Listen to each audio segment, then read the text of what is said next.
जय जोहार, जय छत्तीसगढ़। संगवारी हो आप मन बने बने हो, मन बने बने धनु ठाकुर से जी ब्लॉक में आप मन के स्वागत है।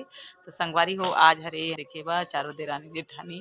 तो संगवारी हो आप मन भी आहू और मोर वीडियो मतलब लेट से जाही संगवारी हो, काबर की मैं अभी अपन ससुराल में हूँ तो एडिट करे तो जरूर, लेकिन डाल नहीं पाता, समय नहीं मिल पाते।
और ताली नहीं बजाने, खाली हाथ हिलाना है।